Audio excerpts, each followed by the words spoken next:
Hello, everyone. I hope you are having a good day or night.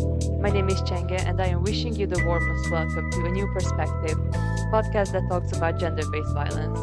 Today, we will be joined by our guest Julia, and we will explore how sports, in this case traditional partner dancing, with its rigid gender roles, reflects and reinforces gender based power dynamics, and how reimagining those roles could have challenged gender based violence. So, Julia, what exactly do we mean by heteronormative roles in partner dancing? Well, in social and competitive partner dance, heteronormative roles plays a big role, and it means that the man always leads and the woman always follows. The man is indeed expected to pick a partner, invite her to dance, and decide on the dance moves as far as social dance settings, or to decide where to go, when to start, and how to interpret the music in competitive dancing. It's always him initiating the action and she reacting. This arrangement is usually accepted without question. The argument in favor of this division of labor is usually that this is how it's always been done. And so the tradition shows us that this is the right way. However, our society no longer reflects such a hierarchy. So it is necessary to question why partner dancing is not evolving in the same way. Why is this problematic and how is it related to gender based violence?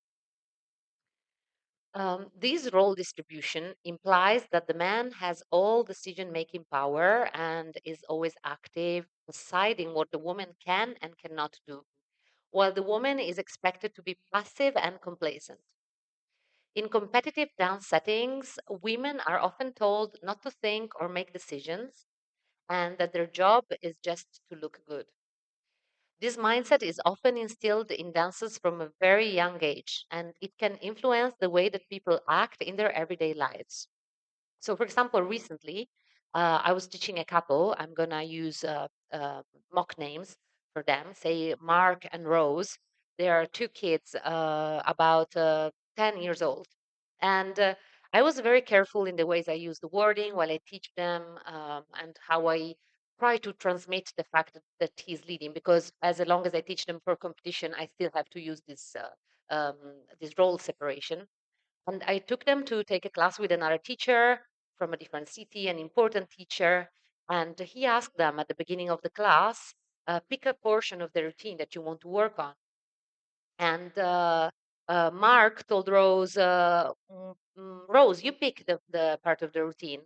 And the teacher intervened and said, no, Rose cannot pick. You're the man. You have to decide. And I was sitting there and I was quite shocked because then I made a mistake again because maybe I should have intervened and said, like, look, this is not how I have instructed them to be. So, but I didn't have the courage, to sort of speak up to him. He's more influential than me in the teaching scene. But I should have because, like, us being quiet doesn't help the system, right? So yeah. So to come back to competitive dance, another problem is that figures often evoke masculine dominance and control. He stands with his legs wide apart and his arms open, gazing at the audience to simulate control and power. And the woman moves around, spinning, bending, bowing, and twisting her body to evoke fragility and submission. So the image that we portray is actually an image of violence in which he is literally physically controlling her. um, this is for competitive, but in social dance setting it doesn't get better because the leader decides on all the figures, making it impossible for the follower to take charge of their efforts or boundaries. Followers are expected to be available and ready to interact with and respond to the leader's demands. For instance, men often exhaust followers by spinning them around excessively with no opportunity to stop or say no. Like sometimes these songs are 4 or 5 minutes long, and the leader is there barely moving but the follower has to do a lot. So, and men love to spin women around.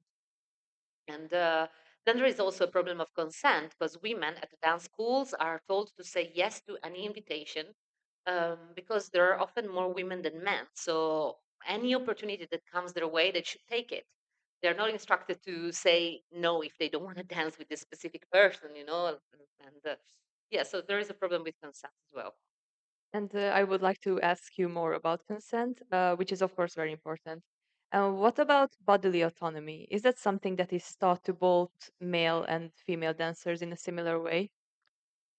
I would argue that as a dancer, but also as an athlete in general, body is not really your own anymore. It becomes a property of the coach, the trainer, even the country sometimes that takes pride in the success of a single athlete. This is hugely problematic. As a female dancer, particularly, you're often put in very uncomfortable positions. For example, say that you have to decide which dress to make next because all the dresses are custom made and they cost a fortune. Um, so you were often standing there in your underwear while there are two, three people there, maybe your coach, your tailor, your parents, your dance partner. Everybody's having their say on what you should wear to make you look slimmer, shorter, make your dance partner look bigger, even. Like, your dress should make your dance partner look bigger, which is absurd. And this is really uncomfortable. Like I remember this being done to me several times, and I dread this memory. Like I don't want to go back there, you know. So this is very problematic, and the clothing in competitive dancing also reflects this because in the regulations, the women are obliged to cover their underwear area, so like their panties and their bra, only the front of the bra. Instead, for the male dancer, they have to be covered from the bottom of their legs, from the ankle to their waist, and then from the shoulders to the wrists. They can only have a bit of a chest showing. So this is in the regulation. So uh, um, this means that to get attention, women are forced to be as naked as possible because then the judges will look at them more, and then it will be marked better. So it's sort of matter of selling, like sex sales, so sexiness sells, women's body sells. So yeah, this is extremely problematic, and it causes also many eating disorders.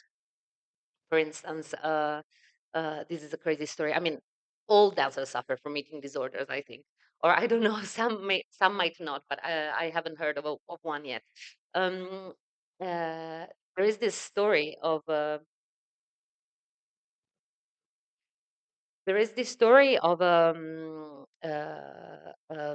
someone that I've interviewed that went to a workshop, like a stage, it's a place in which you stay for a week and maybe you train 8 to 9 hours a day and everybody eats together, right? And so they're queuing for lunch. In front of him, there is this world class couple. And the girl gets the soup and she puts in her plate two ravioli. And the dance partner, the male dance partner, tells her, you should only put one ravioli. Well, she's dancing 8 hours in this day, like, and this is a world class couple. So you would think they are past this at least, like they are trained by the best trainers. But no, this is everywhere all the time. So yeah, there's no bodily autonomy at all. And also, another issue with this is touching because we don't teach consent for touching by dance teachers, by dance partners, by tailors. So it's just taken for granted that if you dance together, you'll be okay to be touched. And even the teachers, like sometimes old male teachers, uh, they show mm, to show you how it's done. They dance with you, but then you're just expected to accept that they touch you wherever you want. So yeah, it seems when I talk about it, it seems absurd, but this is literally how it is, sadly. And in what ways can partner dancing contribute to changing attitudes and preventing the perpetuation of gender based violence? Dance is a medium and an art form that reflects and inspires social settings. So by advocating for change on the dance floor, we hope that we can influence spaces beyond it, making inclusion and gender equality the norm. One way this can be achieved is through role switching, for example. It is also known as role rotation or liquid leading. There's many initiatives like this nowadays in different dance environments. And it involves dancers learning both roles and switching one or more time during a dance. This would not only allow for new steps and new figures to emerge, so we don't copy the same things over and over again, but it also would reflect a society in which everyone is equal and there are no gender hierarchies. And learning to lead could boost women's confidence. A key obstacle to closing the gender gap is that women don't feel entitled to take on leadership roles. So, normalizing the image of a woman leading a man would make it more acceptable and appealing. And by being followers, men could also learn to listen more, embracing their softer side, relinquishing control, And it's very important for men to redefine their masculinity as well. Both roles have a lot to offer, and keeping them strictly separate is limiting for everyone. In short, we think that with dancing, we can train ourselves to accept something new that may feel threatening or unfamiliar. And we need to question, why would that make us feel uncomfortable? Why is that uncomfortable that a woman leads a man if we say that we are in an equal society, right? Um, and another element that could contribute to make to have an impact in society is language. Like, it's so important to use language in the correct way, and it's used unbelievably bad in math schools. So we say things like the man commands, and as a girl you need to be sexier, and stuff like this all the time. And in competitive settings, I have conducted interviews and I've heard things such as that women were told that they need to act like prostitutes. And most recently, a friend of mine witnessed in a social dancing setting a group chat in which intermediate male students were invited to join the beginner course to take advantage of all the uh, uh, young female genitals, so called, that would be around. And needless to say, it wasn't expressed like this way. It was worse. And this was not in Texas in the 50s, it happened this year in Trieste. A lot to be done still, a lot. And how did the idea come to you that made you decide to do what you do? I started dancing from a very young age because my parents have a dance school. So I started when I was 3, did my first competition when I was 6, and I competed until I was 21, getting to a very high level. Um, and something started feeling wrong about when I was 12, 13. But I didn't know what it was. In general, we tell ourselves that we are not made for it. Like, I was feeling all these girls are so comfortable being sexy. I was not. And I thought that something is wrong with me. And I started noticing that the system was wrong only when I stepped away from it. So I moved to London. I studied choreography. I did a master in choreography. And then arts administration. I started studying female leadership and so on. And I realized how problematic what I was doing was. But I didn't know until then. Like, even though I felt uncomfortable, I didn't realize that it was so problematic. And then I thought, can I make a space in which we dance together, keeping the rhythm and the style, but without all of this unnecessary abusive environment? So I started collecting stories, interviewing dancers that have stopped, dancers that have stopped competing, and all of them went to therapy. Funnily enough, for months or years.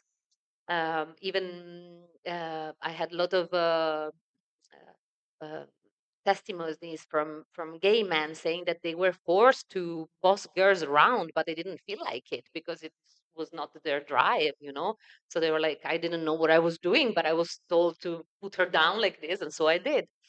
So yeah, I then asked one influential teacher that I know, Barbara Ambros, what can I do with all this? She put me in touch with this scholar, Val Menot, who's an Austrian-based scholar that was doing their PhD in this subject. So we met and we became very close friends. Val is a trans non-binary person who felt excluded by the world. So we like to call ourselves the illegitimate children of dance sport. And now having found an ally is much easier to carry on. And where can we learn more about this? We have a website. It's called Queering Danceport. And in Queering Danceport, we have designed a toolbox for change in partner dance. It's a work in progress, and it's funded by the Austrian Science Fund. And it covers themes such as switching, desexualization, and gender mechanics.